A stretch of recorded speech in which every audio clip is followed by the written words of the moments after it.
It had a voice, a low growl that echoed in the hollow space behind his ribs.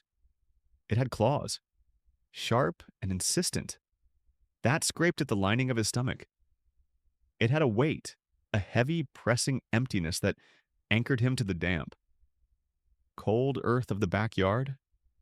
For Max, a German shepherd whose bloodlines sang with tales of strength and noble service. This gnawing void was the only truth he knew. His world was a 10 by 20-foot patch of dirt, bordered on three sides by a rotting wooden fence, and on the fourth by the back of a small, grim house. A skeletal maple tree offered meager shade, its leaves already surrendering to the coming autumn, littering the ground in brittle, brown pieces. His water bowl was a chipped ceramic basin where rainwater mingled with dirt and the occasional drowned insect. A murky soup he drank only when the thirst became a fire in his throat. His shelter was a dilapidated doghouse, its roof warped and leaking, its interior smelling of mildew and despair.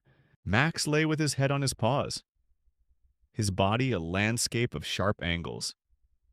Each vertebra of his spine was a distinct knot. His hip bones jutted out like cruel accusations against the one who had made him this way. His magnificent coat, once a thick tapestry of black and tan, was now dull and thin, clinging to a frame that was a mere shadow of what it should have been. Yet, the one thing that starvation could not diminish was the intelligence in his eyes. They were the color of rich amber, and in their depths, sorrow and a weary understanding swirled. He watched everything. He watched the sparrows that dared to land just beyond his reach, their small, plump bodies a taunt. He watched the clouds drift across the sky, vast and free, and most of all, he watched the man. Silas, the back door of the house creaked open, and the man emerged. Silas was not a large man, but he moved with a tense, coiled energy that made the air around him feel tight. He had a thin face, sharpened by a constant, low-grade anger, and eyes the color of a winter sky. He held a metal bowl in one hand. It was empty. Max's head lifted. A tremor of desperate hope ran through him. A biological betrayal he could not control. His tail, a heavy plume of fur, gave a single, hesitant thump against the ground. Silas saw it. A faint, cruel smile touched his lips. He walked to the edge of the small patio, stopping a good 15 feet from where Max lay. He set the bowl down and tapped it with his finger. The sharp tink. Tink. Tink, cutting through the quiet afternoon. Hungry. Boy Silas's voice was rough, like gravel scraping against stone. Good. Hunger keeps you sharp. Hunger makes you mean. Max rose slowly, the effort costing him dearly. His legs trembled, and a wave of dizziness washed over him. He took a few steps forward, his gaze locked on the empty bowl, the scent of past meals, faint ghosts of kibble and gravy wafting from it. Silas watched the dog's labored approach, his expression that of a scientist observing a grim experiment. This was the process. This was the forging. He didn't want a pet, he wanted a weapon. He'd been told by men whose opinions mattered, men with money and no morals, that a German shepherd's loyalty could be twisted.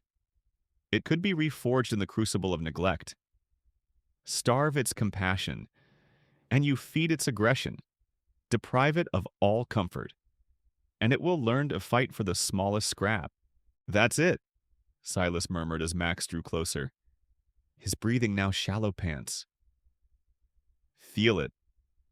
Let it make you angry. The world hasn't given you anything. You have to take what you want. But Silas was a poor student of nature.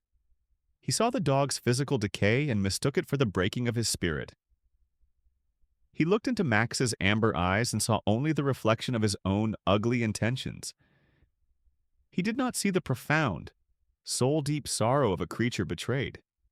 He did not understand that the emptiness in Max's belly was not breeding rage, but a quiet, resilient resolve.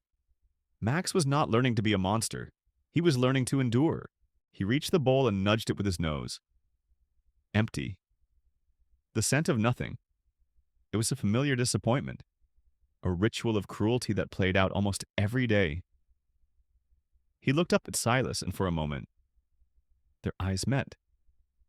There was no growl in Max's throat, no baring of teeth. There was only a silent, heartbreaking question in his gaze. Why? The question went unanswered. Silas picked up the bowl, his face unreadable. Maybe tomorrow, he said, his voice flat. He turned and walked back into the house, the door clicking shut behind him, leaving a profound and ringing silence in its wake. Max stood for a long moment, the last flicker of hope dying in his chest. Then, with a sigh that seemed to carry the weight of all the world's injustices, he turned, walked back to his spot under the maple tree, and curled himself into a tight ball. He tucked his nose under his tail, a futile attempt to warm himself and quiet the furious, clawing beast of hunger inside.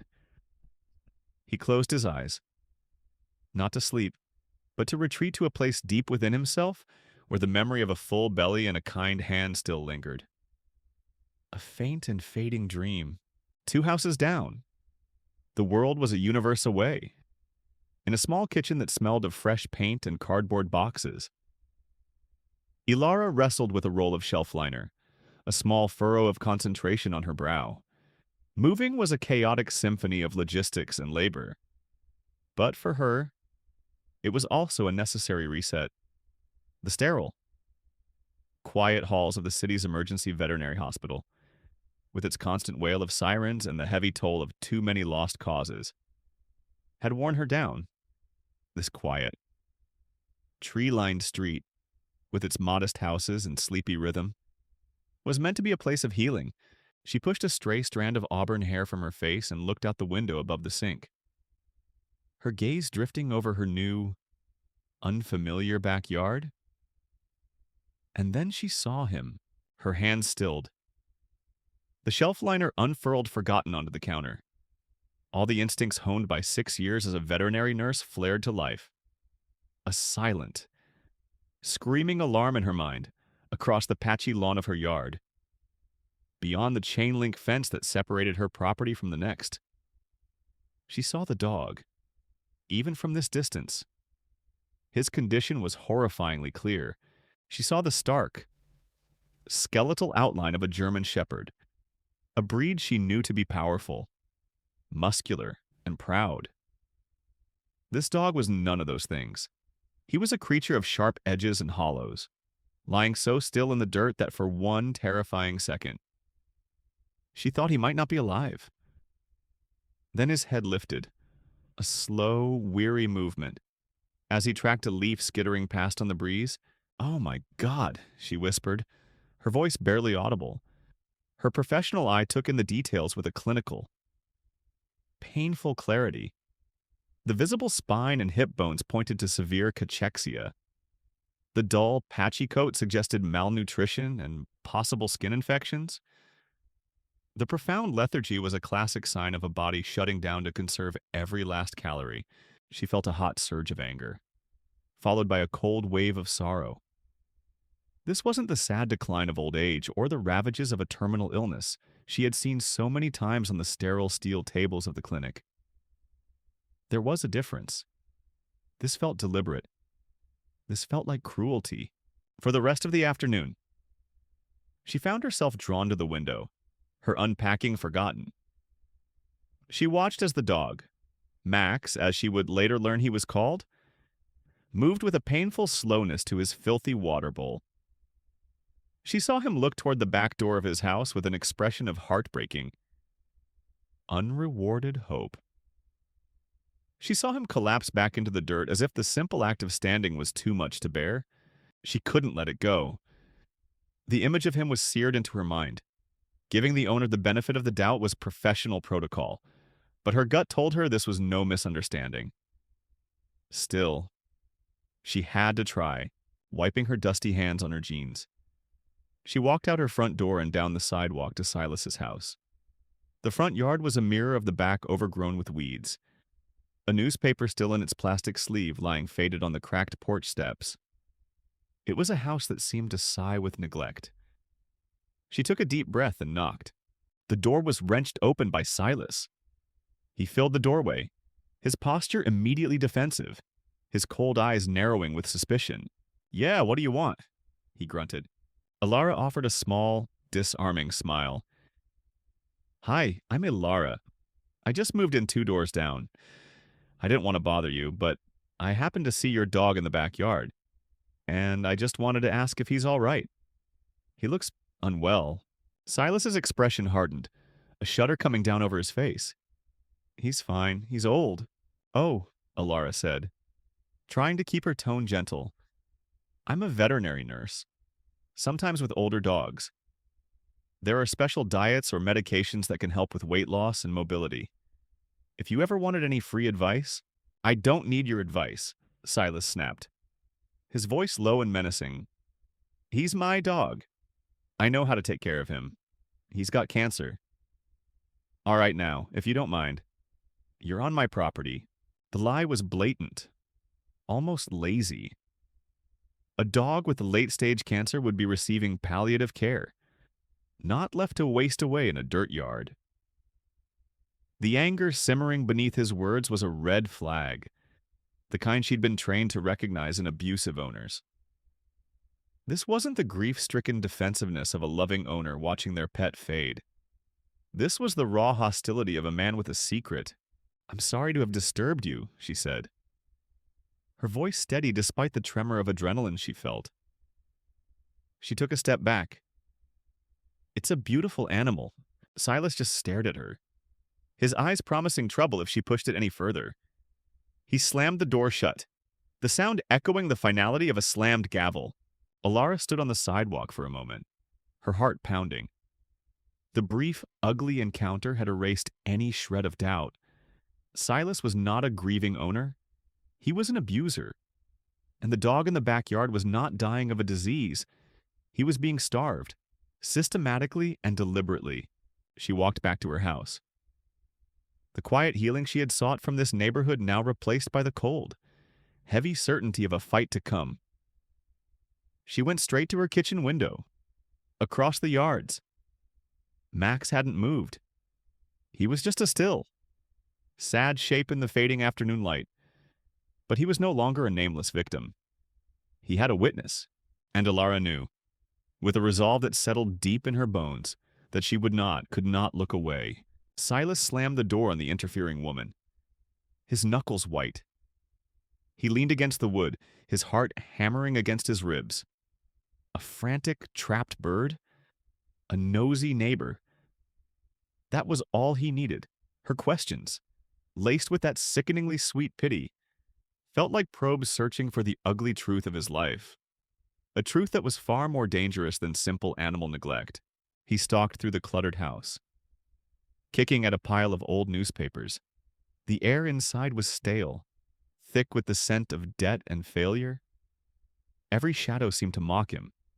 Every unpaid bill on the counter was a monument to his bad decisions. He had bought Max 2 years ago not out of love for the breed, but out of a desperate, foolish scheme. A purebred German shepherd with a champion bloodline. He'd planned to train him as an elite guard dog, a status symbol he could sell to some wealthy homeowner for a small fortune. But Silas had the ambition of a king and the discipline of a stray cat. The training was inconsistent, his life was a mess, and the dog remained just a dog, loyal, intelligent but gentle. The quick profit never materialized. Instead, his gambling debts spiraled, leading him to the one man in the city you never wanted to owe money to, Marcus. Marcus wasn't a back-alley thug. He was worse. He was a businessman whose enterprise was human misery. He dressed in tailored suits, spoke in a calm, measured voice, and had eyes that were utterly devoid of warmth or empathy. When Silas's debt reached an impossible figure, Marcus had paid him a visit. He hadn't yelled or made threats. He had simply walked through Silas's house, his polished shoes navigating the squalor with distaste. And then he'd seen Max. He had circled the dog, who sat watching him with quiet dignity. Marcus had studied him, not as a living creature, but as a potential asset, a good bloodline. Marcus had stated, his voice smooth as polished stone. Strong frame, but he's soft. You've made him a pet. He's a good dog, Silas had mumbled. Feeling a flicker of defensive pride, Marcus had laughed, a low, chilling sound. A good dog is worthless to me, but a vicious one, an animal that will tear another dog apart for a piece of meat, that has value. And then he had laid out the deal. It was no longer about the money. The debt would be cleared. Marcus had explained, if Silas could deliver him a champion, an undefeated fighter for the clandestine, high-stakes dog-fighting ring he operated in the city's industrial underbelly. How? Silas had asked, his voice barely a whisper. You break him, Marcus had said. His eyes fixed on Max. You take everything away from him. Comfort, kindness, food. You empty him out completely. Hunger is the best spice. Silas, it will scour away all that good dog nonsense, when he is nothing but a starving, desperate animal. Then you can rebuild him. You will rebuild him into a killer. And he will make us both very rich. That conversation had been a month ago. A month of calculated cruelty. A month of watching Max wither, telling himself that each protruding rib, each whimper of hunger, was a necessary step in the process. He was forging a weapon, just as Marcus had instructed. His phone buzzed on the counter, jolting him from the memory. The name on the screen made his blood run cold. Marcus. He fumbled to answer, his hand slick with sweat. Hello. The woman. Marcus's voice was calm, but it carried the lethal quiet of a poised snake. The one who just left your porch? Who was she? Silas's stomach plummeted. Marcus had people everywhere. He was always being watched. Nobody, a new neighbor, being nosy. Nosy neighbors become anonymous phone calls to animal control. Silas. Anonymous phone calls become official visits. Official visits mean my investment gets confiscated before it can mature. Do you understand the problem? I handled it. I scared her off, Silas insisted, his voice cracking. There was a pause on the other end of the line. Pregnant with menace. You have 2 weeks until the next event, the biggest one of the season. My patience is gone, and so is my generosity. Your dog better be ready to fight. He better be the monster I paid for, because if he isn't, I'll come to collect my debt from you personally, and you won't be nearly as useful as he is. The line went dead. Silas stood trembling. The phone clutched in his hand. The threat hung in the air, thick and suffocating. 2 weeks. He looked out the grimy kitchen window at the still form in the backyard. The nosy neighbor. The ticking clock. The chilling promise in Marcus's voice had all coalesced into a single, ugly point of desperate resolve. Marcus was wrong about one thing. He hadn't been breaking the dog hard enough. He had been hesitant, clinging to some pathetic, forgotten shred of decency. That ended now. The time for slow, methodical forging was over. It was time to bring the fire. He had to shatter what was left of Max's spirit, and he had to do it fast. His own survival now depended on it. Sleep offered Alara no escape. Her dreams were haunted by a pair of sad, amber eyes and the stark image of a skeletal frame. She woke long before her alarm, the confrontation with Silas replaying in her mind. His lie about cancer was a transparent shield for his cruelty, and his hostility was a warning. She knew the proper channels call animal control, file a report, but she also knew the slow, grinding pace of bureaucracy. An investigation would take time. They would need proof, and Silas would likely hide Max or clean up his act the moment he was officially notified. Time was a luxury she feared Max didn't have. The helplessness was a physical ache in her chest. She couldn't stand by and do nothing. She couldn't be another person who saw suffering and simply turned away. That evening, as she prepared dinner for her own dog, a happy, rambunctious rescue mutt named Buster, the idea took root. In her pantry was a bag of high-calorie, nutrient-dense kibble, a special formula for animals in recovery. It was food designed to bring a body back from the brink. The thought was reckless, a direct violation of every rule of neighborly conduct. It was meddling. It was dangerous. But when she looked out her window and saw Max's motionless form huddled in the encroaching twilight, the debate in her mind ended. Morality, she decided, sometimes had to be a more active pursuit than mere principle. She waited until the street was cloaked in the deep, quiet dark of midnight. Every house was unlit, including Silas's. The world seemed to be holding its breath, with her heart thudding against her ribs like a frantic drum. She filled a small, dark-colored bowl with fresh water and took a handful of the precious, nutrient-rich kibble, wrapping it in a large, sturdy leaf from her garden to muffle any sound, slipping out her back door.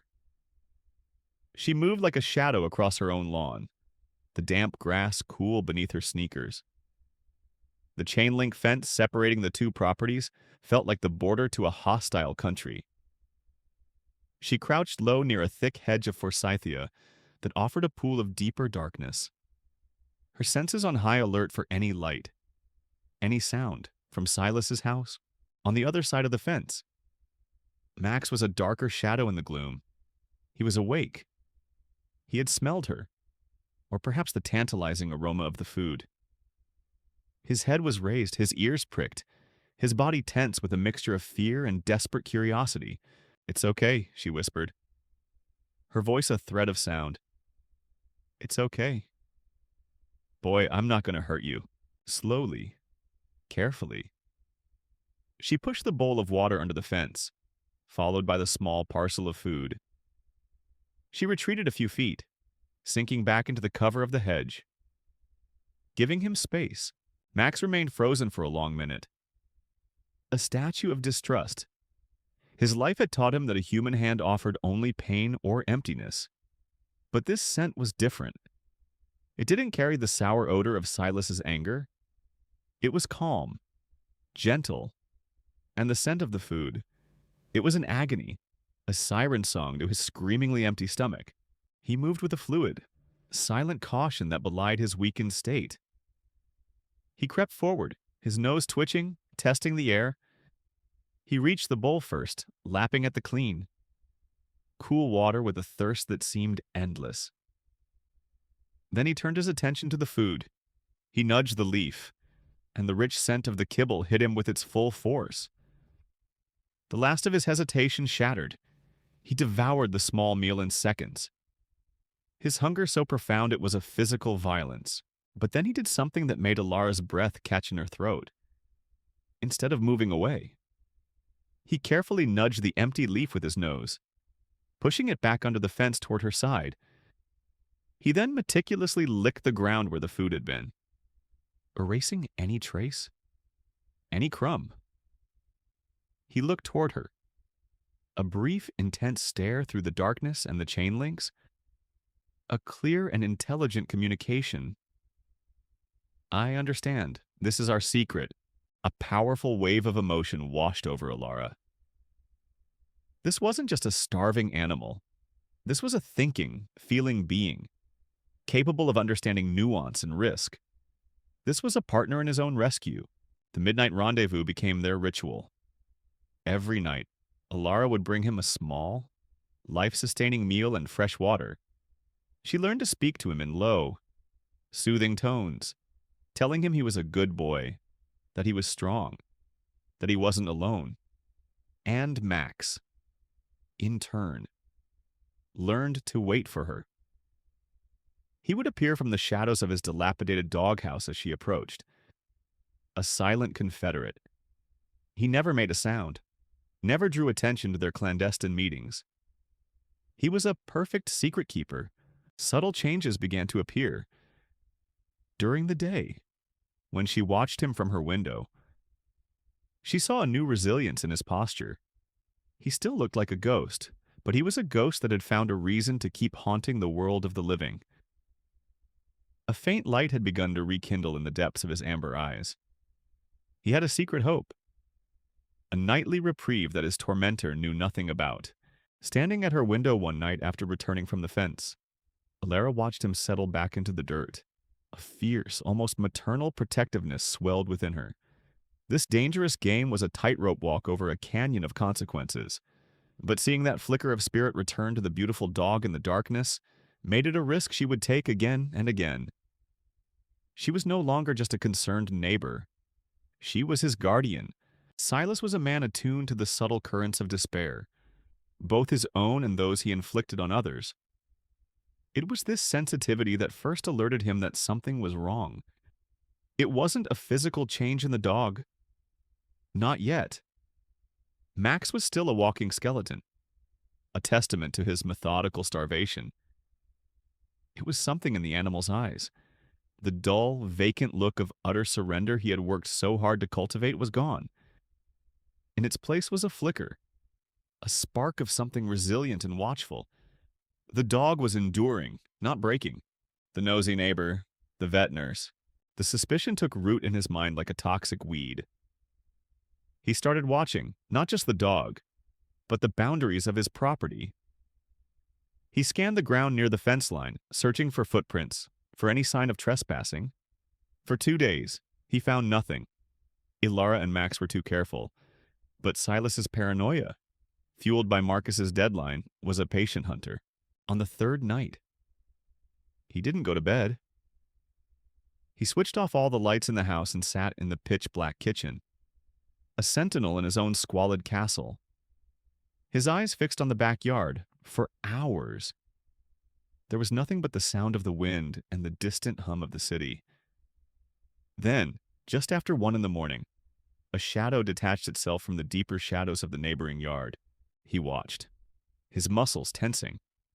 As Alara crept to the fence, he saw her push a small bowl and another object underneath. And he watched, with a surge of cold, venomous rage, as his dog his investment. His project emerged to greet her. He saw the animal drink the water and devour the food. He saw the intelligent, deliberate way Max erased the evidence. He saw the silent communication, the bond forged in defiance of his will. It was a profound betrayal, in Silas's warped perspective. Alara wasn't saving a life. She was sabotaging his last chance at salvation. She was poisoning the dog with kindness, unraveling all his hard work. And in doing so, she was tightening Marcus's noose around his own neck. The next morning, he waited.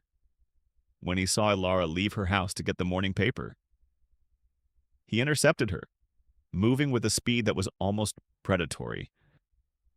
He held up a single, telltale piece of high-nutrient kibble between his thumb and forefinger. He had found it that morning, a lone crumb Max had missed in the dark.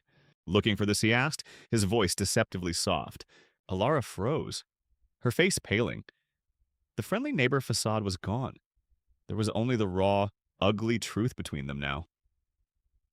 I don't know what you're talking about, don't you? Silas took a step closer, invading her space. His voice dropped to a low, vicious snarl. Midnight feedings, whispering secrets through the fence. You think you're some kind of saint? Don't you? Some angel of mercy? He laughed, a dry, bitter sound. You're an idiot. You're not helping him. You're killing him. Every scrap you give him makes him weaker, makes him softer. You're undoing everything. Do you have any idea what's on the line here? For him, for me. Fear, cold and sharp, pricked at Alara, but she held her ground. What you're doing is abuse. It's illegal and it's monstrous. He's starving. He's in training, Silas roared, his control finally snapping. He jabbed a finger toward his own house. And you are interfering. This is your one and only warning. You stay away from my dog. You stay away from my property. You so much as look at him again. And I promise you, you will discover that I am capable of far worse things than neglecting a stupid animal. The threat was naked, unequivocal. It left no room for doubt. Shaken, Alara retreated into her house, locking the door behind her from her kitchen window. She watched the horror unfold. Silas stormed into his backyard, a heavy, rust-flecked chain coiled in his hand.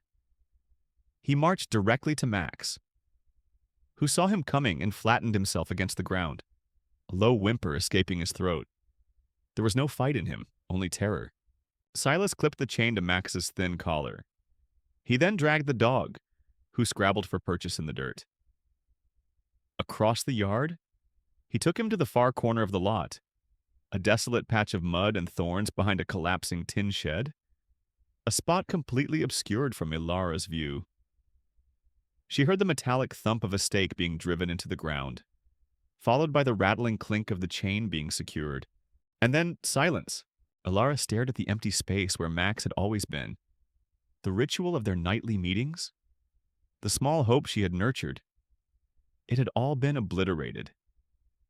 Her intervention had been a catastrophe. She hadn't saved him. She had sentenced him to a far crueler prison. He was alone now, chained in the mud, beyond her reach, beyond her help. The glimmer of hope hadn't just been lost. She had extinguished it herself. A wave of guilt and despair washed over her, so profound it left her breathless. Ilara's world had shrunk to the view from her kitchen window, a view that now showed nothing but an empty, mocking patch of dirt. The corner behind the shed, where Max had been taken, was a blind spot, a black hole of possibility where her darkest fears could fester. But hers was not the only window that overlooked that grim backyard. One house over, on the second floor, was the bedroom of a boy named Leo. Leo's world was one of meticulous detail. Model airplanes, suspended from the ceiling by fine threads, engaged in a silent, eternal dogfight. Books about forgotten histories and faraway galaxies were stacked neatly on his shelves. His window was not just a source of light, it was his observatory, a private perch from which he watched the complex, often confusing world of adults unfold. From this vantage point, Leo saw everything. He had been watching the German Shepherd for months. He remembered when the dog's coat was thick and glossy, when he would chase a tennis ball with a joyful, bounding energy. He had been the first to notice the change, the slow, creeping subtraction of life. He saw the food bowl that was always empty, the water that was never fresh. He witnessed Silas's casual cruelty, the way he would speak to the dog with a voice full of jagged edges. Leo was a quiet boy, accustomed to observing from the periphery. He understood things he couldn't articulate. He knew Silas was a man to be feared. Once, Leo's soccer ball had accidentally sailed over the fence, and Silas had emerged, his face a thundercloud of rage, and had stabbed the ball with a gardening tool before throwing the deflated plastic back at him. The memory of that cold, senseless anger had taught Leo to be invisible. So he watched. And a few weeks ago, he had seen something new. He had seen the woman, under the cloak of night. He had watched from his darkened window as the kind-faced neighbor risked everything to deliver small parcels of food and water. He saw the dog's intelligent caution, the secret bond that formed between them in the dark. It was a silent, thrilling drama, a pocket of goodness in a world that often seemed gray and frightening. He had been rooting for them, a secret cheerleader for their small rebellion. And then, he had witnessed the end. He had seen the angry confrontation in the morning, and then the terrible aftermath. From his window, he had the perfect, agonizing view of what Ilara could not see. He saw Silas hammer the metal stake into the muddy ground behind the shed. He saw him pull the heavy chain taut, giving Max only a few feet of movement in any direction. There was no doghouse here, no shelter from the rain or the sun. There was only mud, weeds, and the cold. Unyielding tether. A heavy, suffocating weight settled in Leo's chest. He was now the sole guardian of the secret. He was the only one who could see Max's new, desperate reality.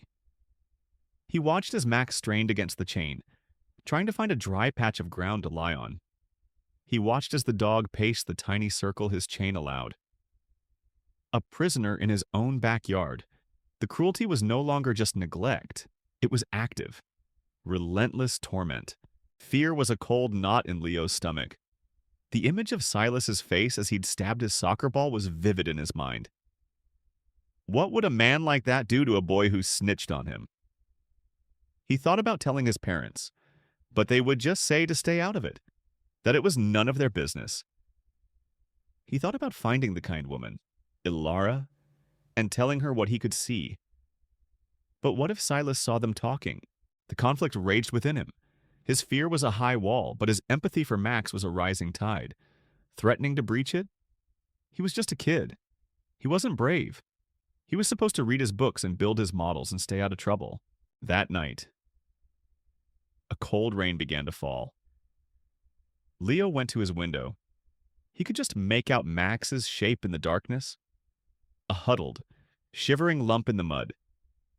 His thin coat soaked through. The dog had his head tucked down, enduring the miserable weather with a stillness that broke Leo's heart. The boy pulled his curtain shut, as if the fabric could block out the reality of what was happening just a few yards away. But he couldn't erase the image from his mind. He was no longer just an observer. Watching a story, he was a part of it now. He was a witness. And the weight of that knowledge. The terrible choice between his safety and a helpless animal's life was a burden far heavier than any 10-year-old should ever have to carry. A week of relentless misery passed. For Max, it was a blur of chilling rain, gnawing hunger, and the constant, chafing weight of the chain. The small meals from Ilara were a distant, feverish memory, a dream of a kindness that no longer existed. He was weaker than ever, his body consuming its own muscle to survive. This, Silas believed, was perfection. This was the empty vessel he needed, with Marcus's deadline just days away. The time had come for a trial run, under the cloak of a moonless night. Silas approached the corner behind the shed. He loomed over Max, his face a grim mask of anticipation. "Tonight, you prove yourself," he muttered, his breath fogging in the cold air. "Tonight, you show me the monster." He unclipped the heavy chain, yanking Max to his feet. The dog stumbled, his legs trembling violently. He was bundled into the dark, cramped space of a crate in the back of Silas's rickety pickup truck.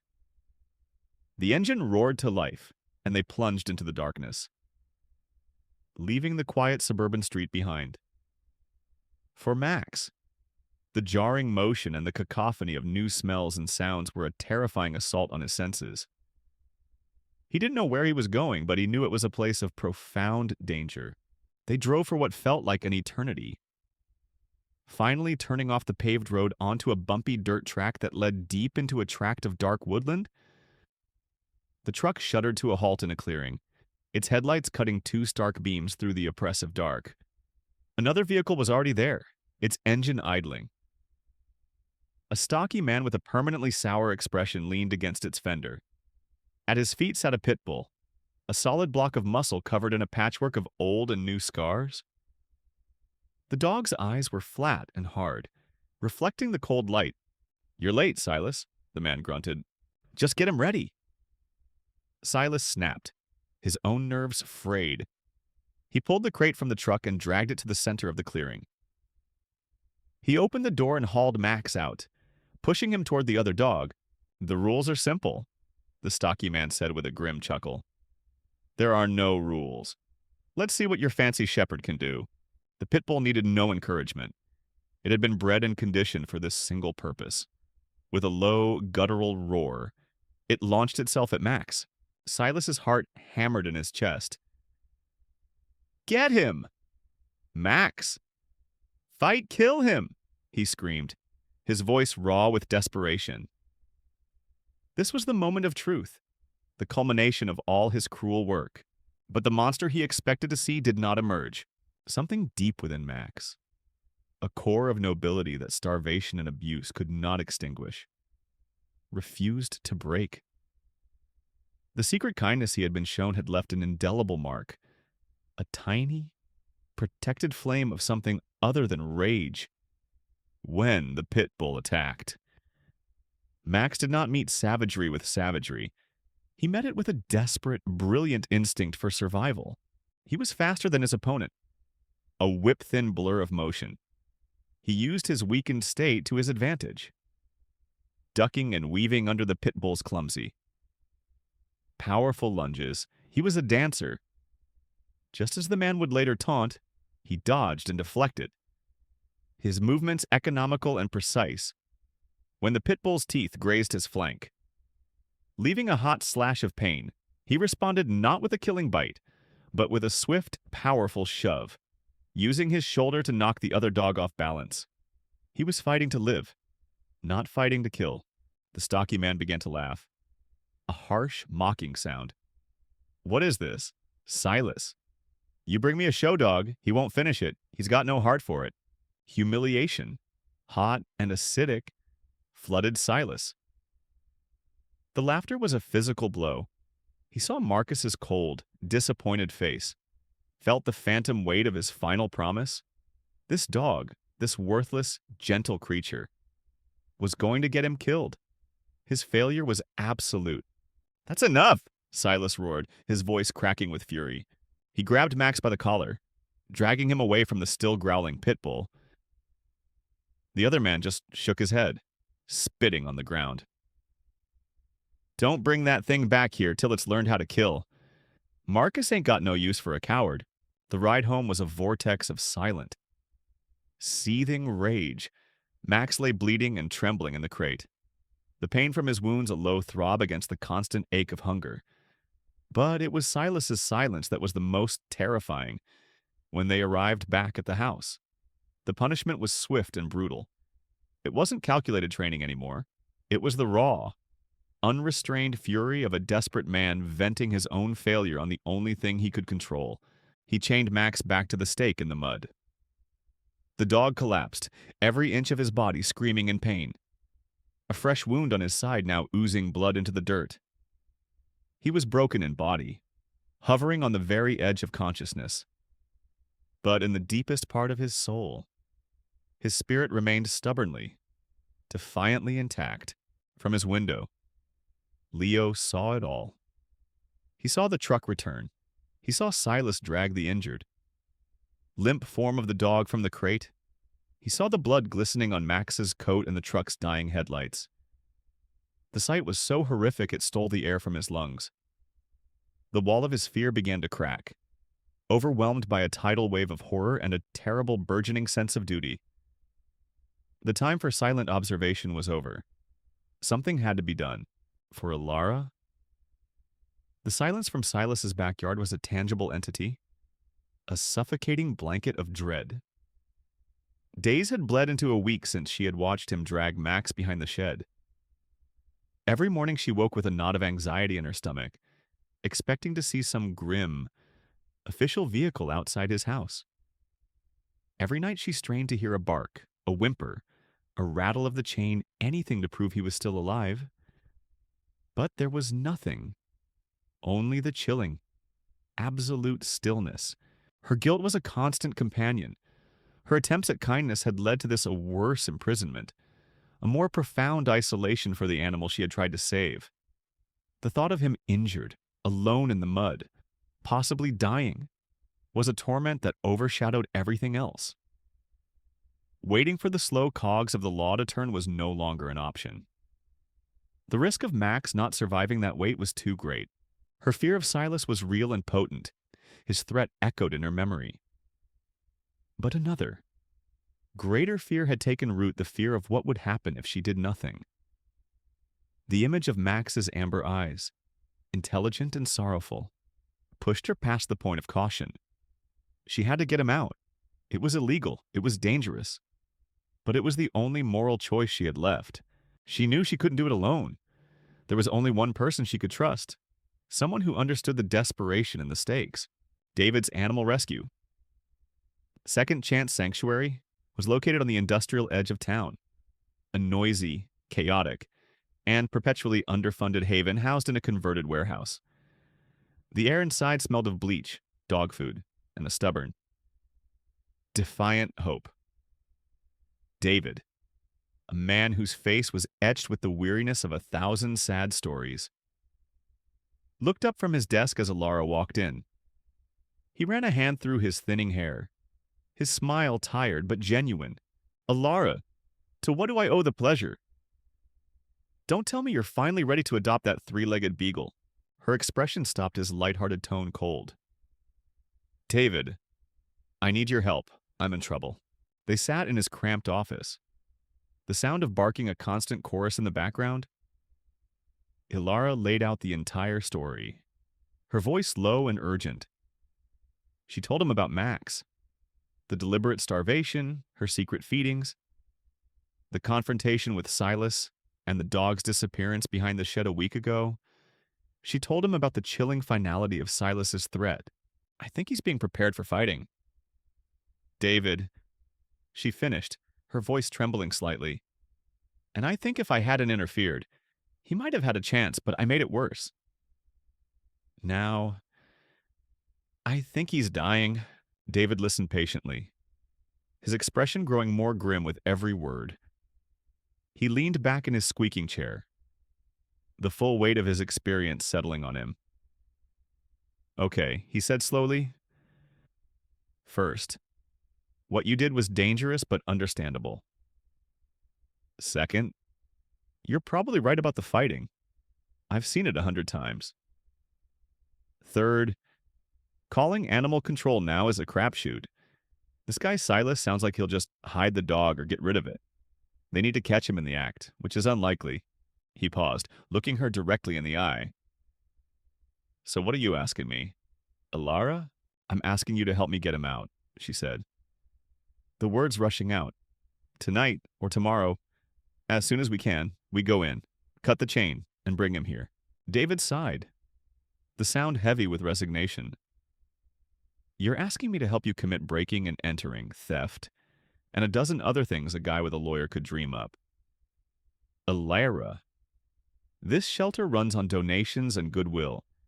A lawsuit, or worse, an arrest, would destroy us. If the dog is scared or injured and bites one of us, we're finished. He wasn't being cruel, he was being realistic. Reciting the litany of risks that kept him awake at night. I know, she pleaded, her eyes welling with tears of frustration. I know all the risks, but I also know that dog is out of time. We got into this work to save animals, not to fill out paperwork while they die. Remember that Saint Bernard from the puppy mill? The one they said was a lost cause. We didn't wait for permission then. Her words hit their mark. The memory of that rescue.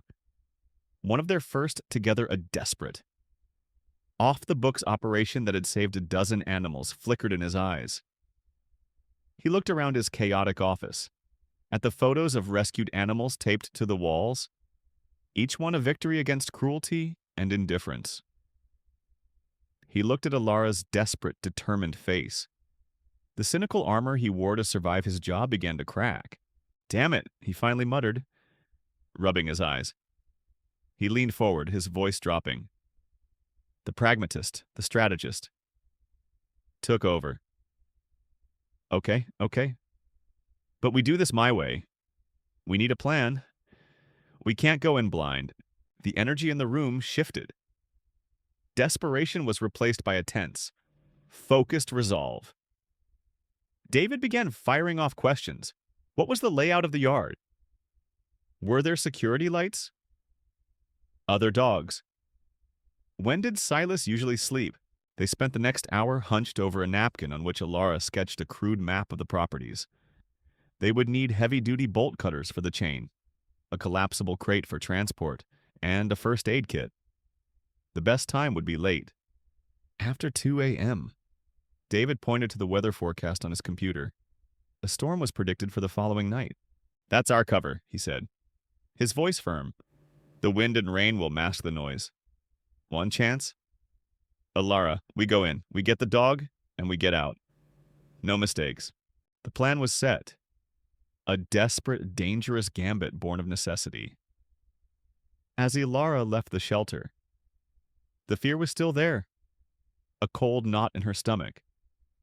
But it was now accompanied by something else, the sharp, electric thrill of action. They were no longer helpless bystanders. They were conspirators in a rescue. And the die was cast. The following night, the air was thick and heavy, charged with an electric tension that mirrored Ilara's own frayed nerves. The sky was a bruised, purple-gray canvas, and the promised storm rumbled in the distance like a caged beast. It was the perfect cover. David had said chaos to mask their desperate act of a quiet as possible crime. They met at a predetermined spot a block away from her house. Parking David's unmarked rescue van under the dense canopy of an old oak tree, dressed in dark, rain-resistant clothing, they looked like shadows preparing for a heist. David methodically checked their gear one last time in the dim glow of the van's interior light. The heavy, long-handled bolt cutters, a small but powerful flashlight with a red filter to preserve their night vision, thick leather gloves, and the collapsed crate. His movements were calm and efficient, a stark contrast to the frantic beating of Alara's heart. "Ready?" he asked, his voice low. Alara could only nod, her throat too tight for words. As they stepped out of the van, the first fat drops of rain began to fall, spattering against the asphalt. By the time they reached the corner of her street, the drizzle had become a downpour. The wind howled, whipping tree branches into a frenzy and driving the rain sideways. It was a violent, elemental chaos, their shield. They slipped through Alara's side gate and crept along the edge of her house, the familiar path now feeling alien and treacherous in the stormy darkness. Their plan was to use the thick forsythia hedge as a staging ground, to approach the blind spot behind Silas's shed, cut the chain, and be gone in less than 5 minutes. But as they reached the edge of the hedge, something brought them to a dead stop. A light. A single stark yellow light burned in Silas's kitchen window, cutting a sharp rectangle through the swirling rain and gloom. "He's awake," Alara whispered, her voice snatched by the wind.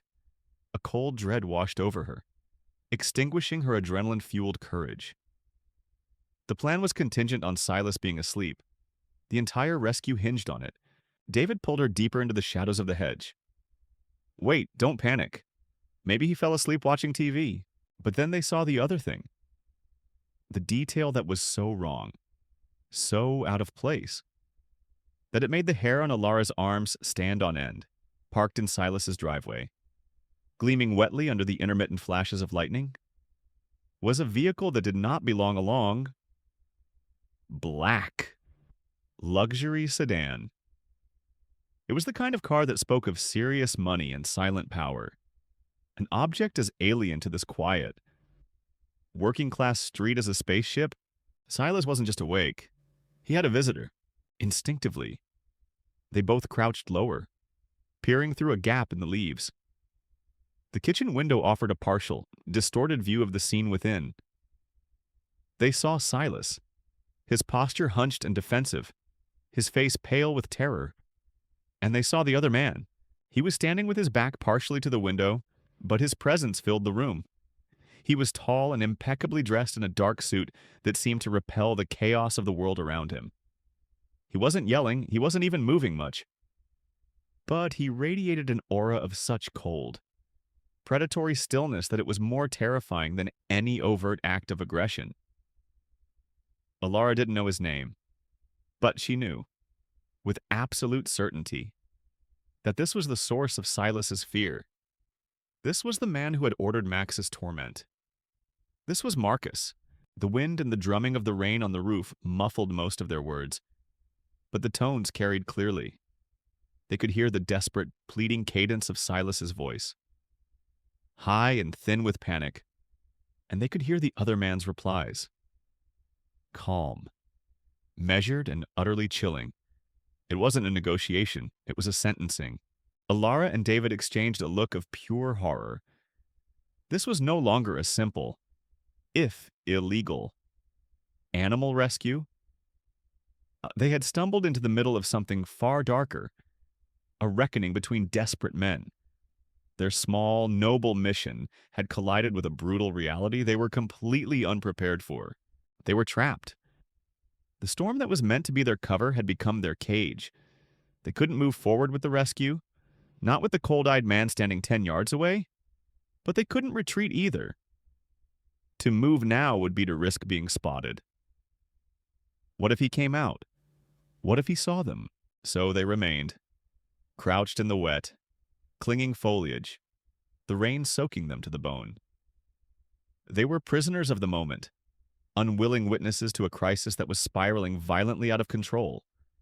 Their own dangerous plan, now a footnote in a much more deadly story, crouched in the dripping hedge.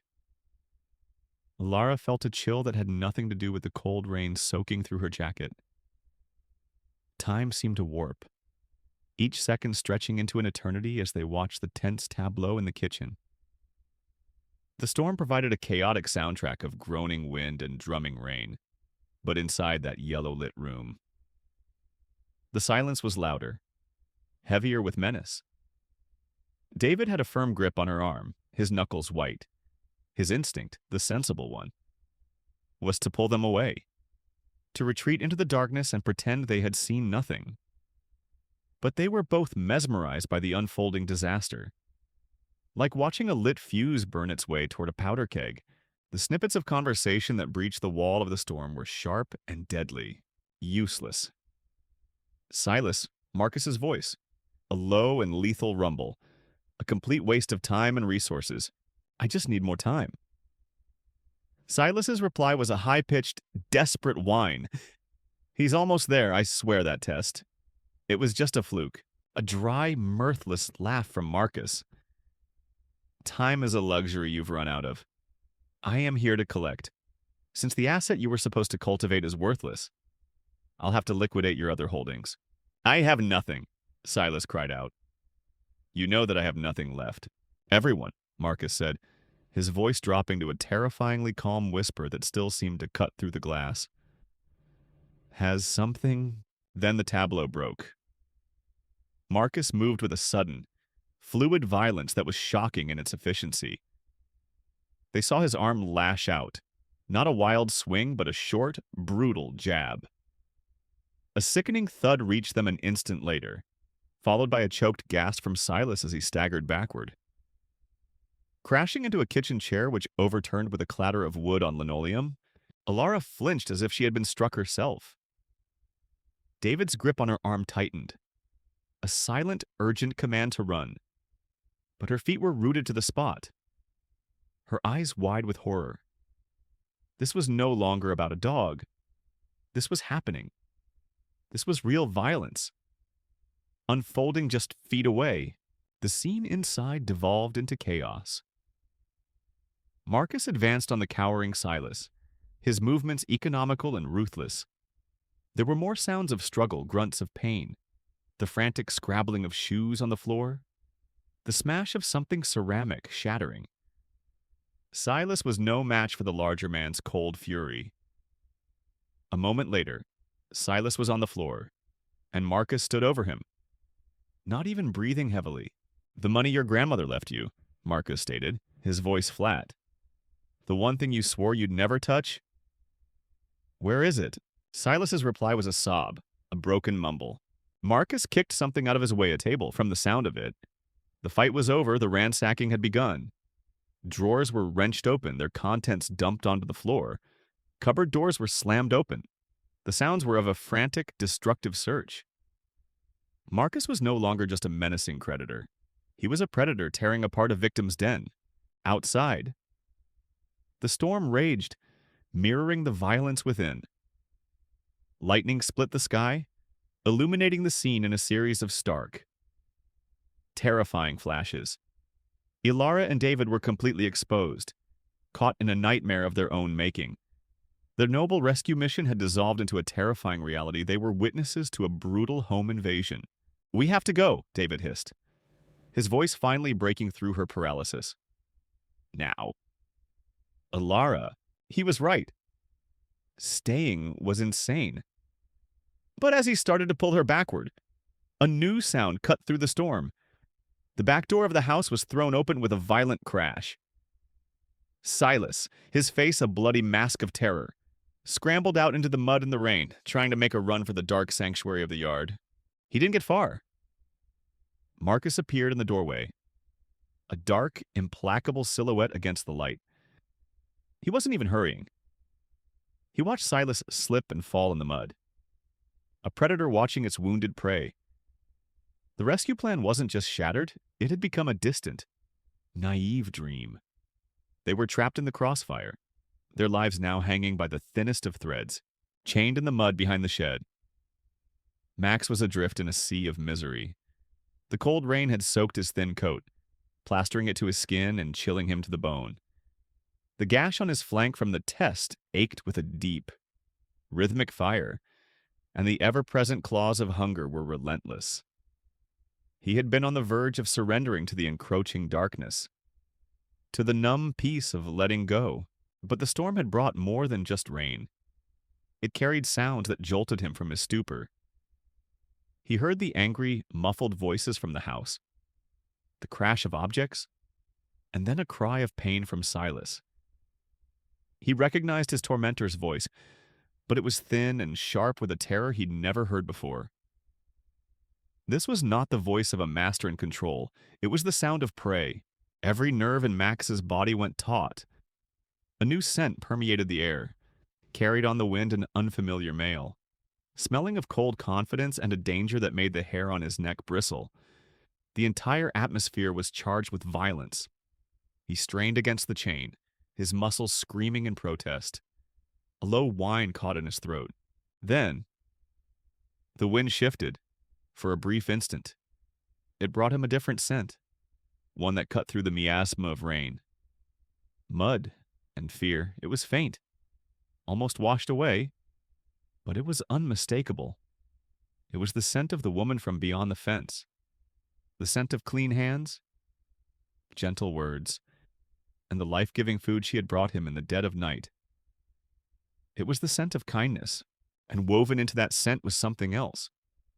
Sharp and electric her fear, it was the final catalyst, the convergence of all these sensory inputs, the threat from the house, the terror of his abuser, the presence of a new predator, and the fear of his secret benefactor flipped a switch deep within him.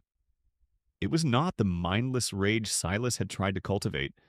It was something older, purer, a protective instinct, buried for months under layers of pain and starvation, roared to life. This was not about obedience or training. This was about defending the single source of goodness he had known in this desolate world. A surge of adrenaline, a potent cocktail brewed by desperation and loyalty, flooded his system. The pain in his side, the gnawing hunger, it all vanished, burned away by a sudden, white-hot clarity of purpose. He lunged against the chain. The metal link connected to the stake groaned in protest. It was old, rusted by weeks of exposure to the elements. The stake itself, hammered into ground, now softened and saturated by the downpour, shifted slightly. Max felt it give. He gathered what little strength he had left and lunged again, throwing his entire body weight against the tether. There was a sharp, grating screech of stressed metal, and then a loud crack that was almost lost in a clap of thunder. The chain snapped. He was free, for a moment. He stood panting, the broken link dangling from his collar. He stumbled out from behind the shed, his eyes blinking in the chaotic, strobing light of the storm. The scene before him was one of utter pandemonium. Silas was on the ground, a pathetic, bloody heap crawling through the mud, his whimpers barely audible. Looming over him was the new man, Marcus, a figure of implacable menace, advancing slowly, savoring the terror. And there, in the deep shadows of the hedge, Max could sense her. He could smell her fear, but he could also feel her presence, a beacon in the chaos. This was the moment his conditioning was supposed to take over. Silas's brutal training was designed for this exact scenario, an explosion of uncontrolled aggression, a mindless attack on the most vulnerable target. Silas, his master, was right there, wounded and helpless. But Max's spirit had never been Silas's to command. He took one look at the crawling, beaten man who had caused him so much pain, and in that instant, he dismissed him. Silas was the source of his suffering, but he was not the source of the immediate threat. With an intelligence sharpened by hardship, Max's gaze swept past his fallen tormentor and locked onto the true danger. He looked at Marcus. This single act was the ultimate act of defiance. It was a complete repudiation of Silas's entire philosophy of cruelty. Max was not a weapon to be aimed. He was a guardian who chose his own battles. He ignored Silas completely. He took a deliberate step forward. Planting his feet in the slick mud, he lowered his head, and for the first time, a growl rumbled up from deep in his chest. It was not the high-pitched snarl of a cornered animal. It was a low, resonant, and utterly determined sound. It was the sound of a protector who had just chosen whom to protect and whom to stand against. Marcus saw the dog emerge from the shadows, a skeletal apparition in the driving rain. He barely gave it a second glance. In his world, animals were tools or commodities. This one, Silas's failed project, was just another pathetic creature in a pathetic backyard. His focus was on the groveling man in the mud, on the information he needed to extract. He took another step toward Silas, his hand reaching inside his tailored jacket, his mind already on the satisfying conclusion of this business. He never saw the attack coming. Max did not charge with a wild, frantic energy. He moved with the lethal grace of a predator who had calculated every vector. His paws, surprisingly sure-footed in the slick mud, propelled him forward in a low, silent blur. This was not the attack of a rabid beast. It was the focused, strategic launch of a guardian. He covered the distance between them in 3 powerful bounds, his eyes locked on his target with an intelligence that was terrifying to behold. His target was not Marcus's throat. It was not a killing blow. With incredible precision, Max launched himself into the air, his jaws, which Silas had hoped would be weapons of indiscriminate carnage, closed not on flesh, but on the thick fabric of Marcus's suit jacket, right at the shoulder of the arm that was reaching inside. The force of the impact was staggering. Marcus, a man built on a foundation of unshakable confidence, was thrown completely off balance. His feet slid out from under him in the mud, and he let out a grunt of pained surprise. The weapon he had been reaching for, a small, dark pistol, clattered from his grasp and fell into a puddle, lost in the murky water. But Max wasn't finished. His momentum carried them both sideways, using his body weight with a physicist's understanding of leverage. He slammed Marcus backward against the rough, wooden wall of the shed. The impact knocked the air from Marcus's lungs with a loud whoosh. And there, Max held him. He didn't tear. He didn't maul. He pinned. His paws were braced against Marcus's chest, his jaws still clamped firmly on the man's jacket, holding him fast against the wall, and the growl. The growl that rumbled from the depths of his chest was a sound of pure, controlled fury. It was not the sound of a mindless killer, it was the sound of a king issuing a final, non-negotiable warning, it said. Do not move. Do not struggle. This ends now. The entire universe seemed to hold its breath. The only sounds were the howling of the storm and that deep, unwavering growl from his position in the mud. Silas stared, his bloody face a mask of utter disbelief. The monster he had starved and beaten, the weapon he had tried to forge in the fires of cruelty, had utterly and completely defied him. It had ignored him, its rightful master, its intended victim, and had instead attacked the one man Silas feared above all others. But it hadn't killed him. It had disarmed and neutralized him with a terrifying, calculated efficiency. The dog wasn't the mindless beast he had wanted. It was something far more formidable. It was intelligent. For Marcus, the shock was absolute. The cold control that had defined his entire life was shattered. He was pinned, helpless, held captive by a creature he had dismissed as worthless. He could feel the power in the animal's lean frame, the unyielding pressure of its jaws, the vibrations of its growl resonating through his entire body. He looked into the dog's amber eyes, inches from his own, and for the first time in his life, he saw not a tool or an asset, but a superior force, and he felt a primal, unfamiliar emotion fear, hidden in the hedge. David was frozen, his mouth agape. Everything he knew about animal behavior, about abused dogs lashing out in fear and confusion, was being rewritten before his eyes. This was not a fear response. This was a tactical intervention. But for Ilara, the moment was transcendent. The sight of this starved, broken animal, rising up not to inflict the pain it had known, but to impose order, to protect, was the most profoundly moving thing she had ever witnessed. He had saved them all. He had sensed the danger to her. The woman who had shown him a sliver of kindness, and had met it head on. Tears streamed down her face. Mingling with the rain, they were not tears of sadness or fear, they were tears of awe, of heartbreak, and of overwhelming love for the magnificent, indomitable spirit of the guardian in the storm. This was the moment that would be seared into her soul forever. This was the moment that left everyone in tears. From his bedroom window, Leo had seen it all. The return of the truck, the brutal aftermath of the test, the arrival of the sleek black car and the man who radiated a cold authority that terrified him more than Silas's hot-tempered rage.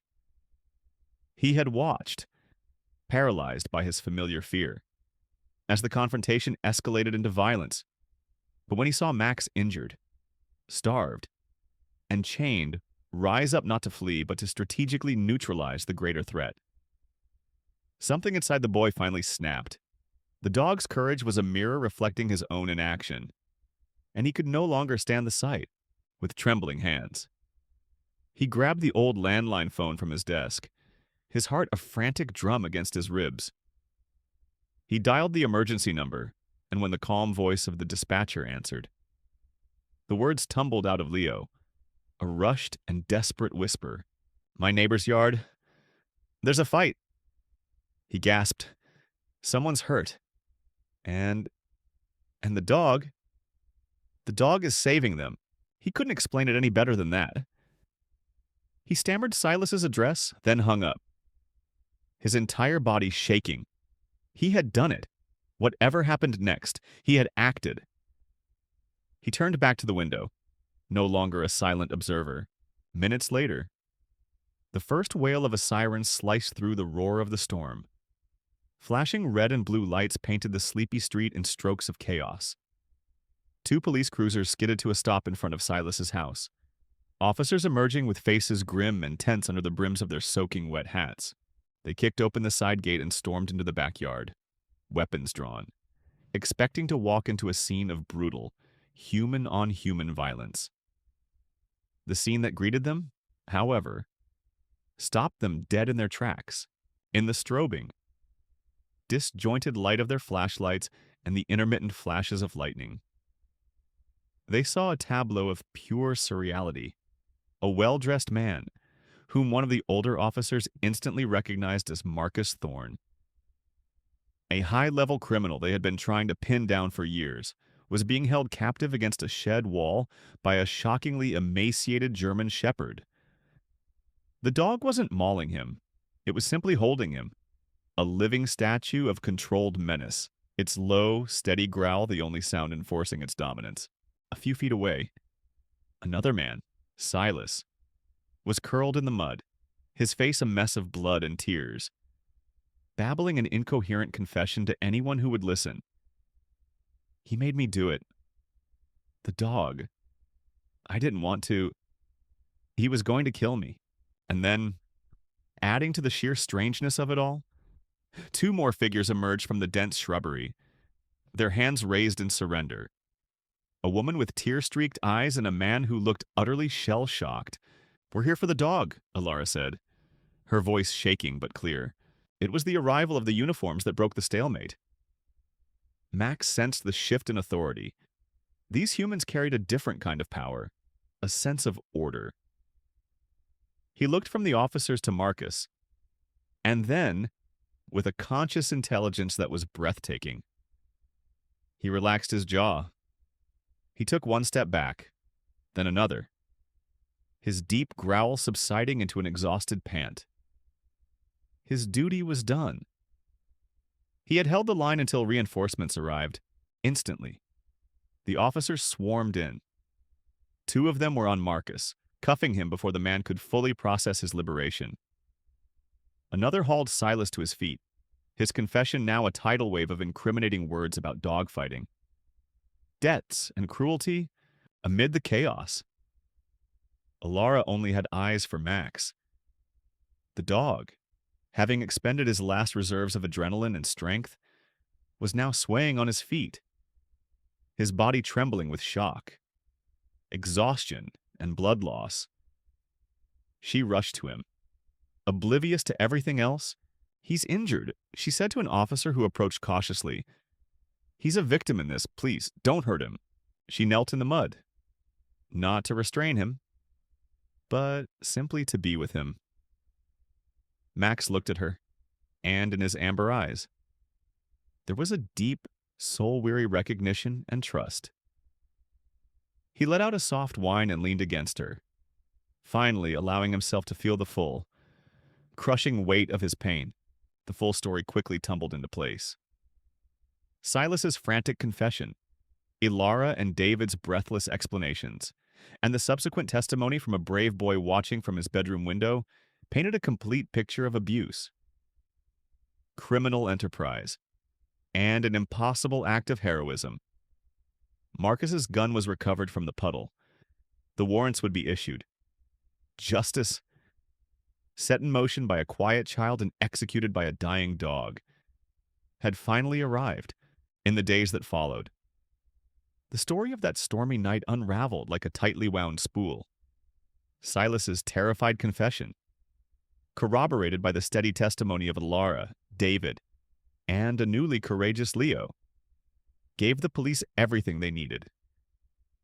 The investigation tore through Marcus Thorne's criminal network, exposing a vast and brutal dogfighting operation.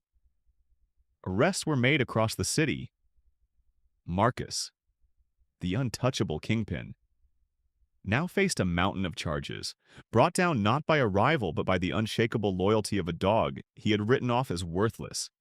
In exchange for his full cooperation, Silas received a lesser sentence, but he would still see the inside of a prison cell and was banned from ever owning an animal again. Justice, cold and efficient, was served. But for Alara, the real story wasn't unfolding in a courtroom or on the evening news, where Max was being lauded as the guardian shepherd. It was unfolding in a quiet, quarantined kennel in the back of David's second chance sanctuary. Max had been brought there the night of his rescue, transported with painstaking care in David's van.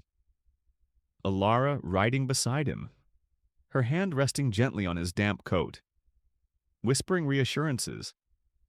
At the sanctuary, a veterinarian was summoned in the dead of night. The diagnosis was both grim and hopeful. Severe malnutrition, dehydration, a deep infected gash on his flank, and a constellation of bruises. Sores and unknowable psychological scars. He was a survivor, but only just... His road to recovery was achingly slow. For the first few days, he was a creature of tubes and needles, receiving fluids and nutrients intravenously to gently coax his dying body back to life.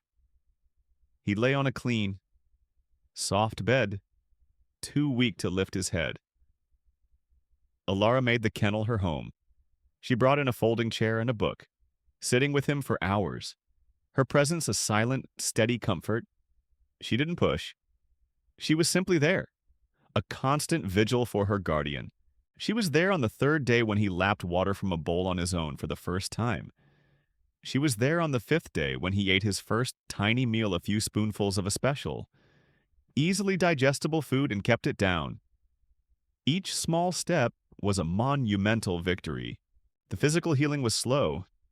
The healing of the invisible scars was slower still.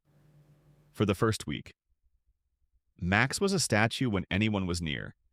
He would flinch at any sudden noise. He didn't know how to accept a gentle touch without bracing for the blow that he expected to follow. Ilara was patient. She spoke to him in a low, even voice. She read her novels aloud, letting him grow accustomed to the cadence of her voice as a source of comfort, not command.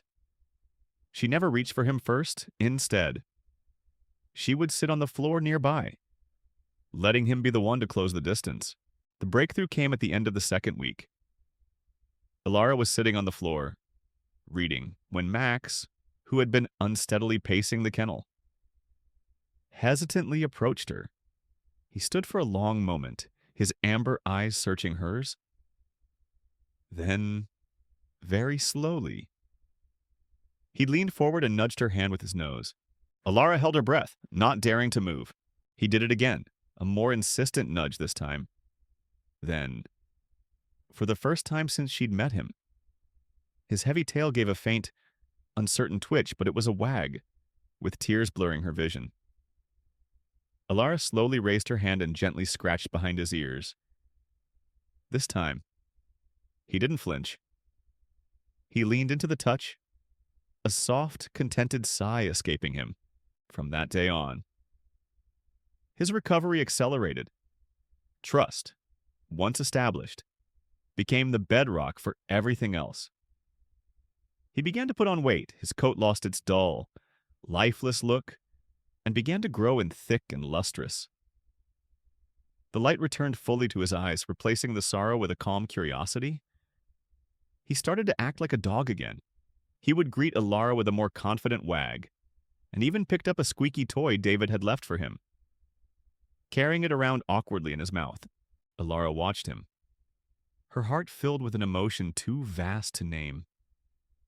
Healing him was healing her, too.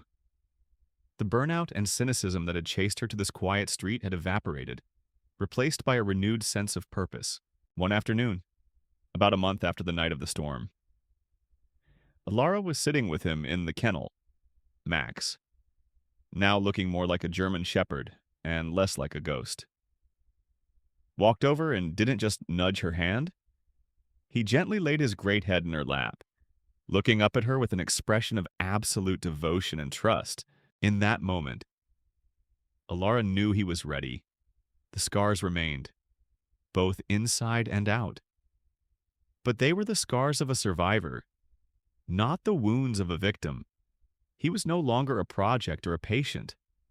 He was ready for a new beginning, for a real home. And they both knew exactly where that would be. 3 months later, the sun shone brightly on a world that felt entirely new at the Second Chance Sanctuary. Ilara signed the last of the official adoption papers. David stood beside her, a wide, genuine smile on his face. The media attention from the Guardian Shepherd story had resulted in a flood of donations and volunteers. Securing the shelter's future, one of those new volunteers, a quiet but dedicated boy named Leo, was busy sweeping the main corridor, a small smile on his own face as he watched the proceedings. He and Max had a special bond. The boy who had been a silent witness now spent his weekends helping care for the dog who had inspired him to find his voice. But the signing was just a formality. Max was already home. He had trotted into Ilara's house a week prior, not as a temporary guest, but as a permanent member of the family.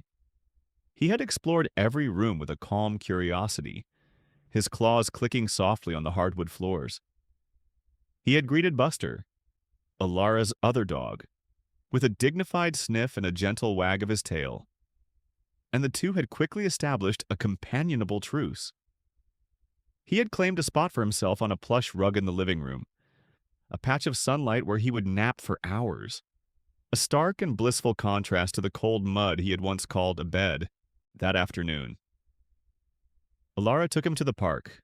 It was a wide, sprawling expanse of green grass, dotted with ancient, shady trees and filled with the happy sounds of children laughing and dogs playing.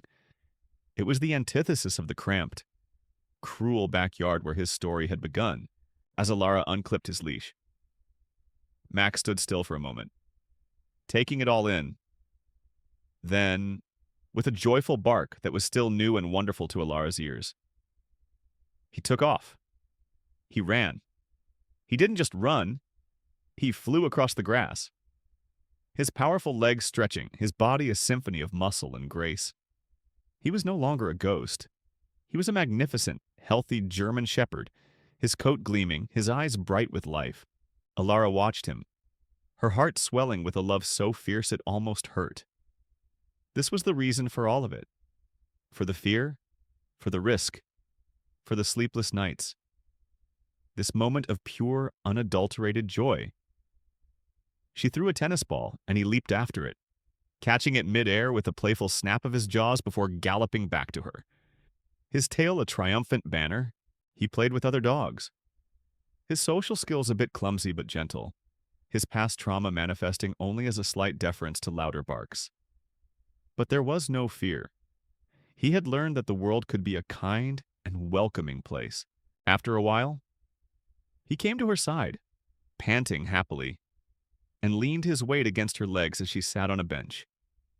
She ran her fingers through his thick fur, her hand tracing the faint, silvery line of the scar on his flank. It would always be there, a part of his story, a reminder of the darkness he had overcome. But as she looked into his face, at the happy, trusting expression in his amber eyes, she knew the scar was just that, a part of the past. It did not define him. His spirit, indomitable and forgiving, was what truly defined him. He was not the weapon Silas had tried to create. He was not just the hero who had faced down a criminal. He was Max. Her Max. A good boy, full of love and loyalty. Basking in the warm afternoon sun, she took the ball and drew her arm back. "Ready, boy!" Max's entire body tensed in joyful anticipation, his eyes locked on the ball. "Go get it!" she yelled, and threw it as far as she could. He launched himself after it, a beautiful, powerful creature running free under the vast blue sky, chasing a bright yellow ball, leaving the shadows behind him forever. Thanks for watching. We're so happy you stayed with us for this incredible journey. If you enjoyed this story and want to see more tales of resilience, courage, and justice, don't forget to hit that subscribe button and ring the bell so you never miss an update. Where are you watching from? We love hearing from our viewers all over the world, so let us know in the comments below. And while you're here, why not check out another one of our stories? There's always a new adventure waiting for you. Thanks for being part of our community. We'll see you in the next one.